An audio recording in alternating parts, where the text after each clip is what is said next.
نحمدہ و نصلی علی رسولہ الکریم۔ انسان اگرچہ دنیوی وسعتوں، آسمانی بلندیوں اور زمینی تہوں کو پار کر جائے، شاذ و نادر اور خارق عادات چیزوں کو بروئے کار لائے اور وہ سب کر جائے جو عامةً کسی فرد واحد ہی نہیں بلکہ پوری ایک جماعت سے صادر ہونے کا تصور بھی نہ ہو، ان سب کے باوجود کائنات کی ہر شے کے ساتھ محتاجی، بے بسی، غمی، خوشی لگی ہوئی ہے۔ صرف ایک خدائے وحدہ کی ذات کسی کی محتاج نہیں، اور جس کی اجازت کے بغیر معمولی سی چیز میں جنبش تک پیدا نہیں ہو سکتی۔ اسلام میں دعا کی اہمیت کا اندازہ اس بات سے لگائیں کہ تقدیر پر ایمان رکھنا ہم مسلمانوں کا فریضہ ہے،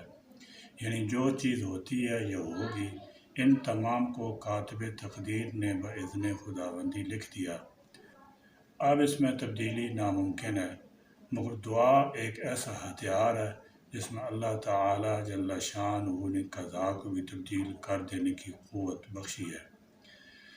چنانچہ نبی کریم صلی اللہ تعالی علیہ وسلم کے ارشاد کا مفہوم ہے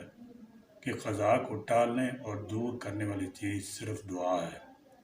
ہوتا یوں ہے کہ انسان کے مقدر میں نقصان لکھا رہتا ہے، لیکن وہ اس نقصان سے اللہ تعالی جل شانہ کی پناہ اور خیر و عافیت کی دعا کرتا ہے، تو اس دعا کی برکت سے پیش آنے والے نقصان سے اس کی حفاظت کی جاتی ہے یا اسے ٹال دیا جاتا ہے۔ حفاظت کی دعاؤں میں ایک بہت ہی اہم دعا وہ ہے جو حضور اکرم صلی اللہ تعالی علیہ وسلم نے اپنے خادم خاص سیدنا انس رضی اللہ تعالی عنہ کو سکھائی تھی، جس کی برکت سے وہ ہر قسم کے مظالم اور فتنوں سے محفوظ رہے۔ وہ دعا یہ ہے: بسم اللہ علی نفسی و دینی، بسم اللہ علی اہلی و مالی و ولدی، بسم اللہ علی ما اعطانی، اللہ اللہ ربی لا اشرک بہ شیئا، اللہ اکبر اللہ اکبر اللہ اکبر، واعز واجل واعظم مما اخاف واحذر، عز جارک وجل ثناؤک ولا الہ غیرک،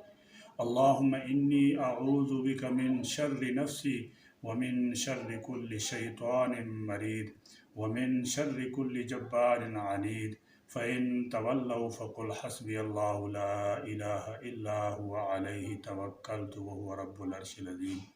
ان ولی اللہ الذی نزل الکتاب وهو یتولی الصالحین۔ آج کے اس پرفتن دور میں ہر مسلمان کو صبح شام دعائے انس پڑھنے کا اہتمام کرنا چاہیے۔ اللہ تعالیٰ عمل کی توفیق عطا فرمائیں۔ وآخر دعوانا ان الحمد للہ رب العالمین۔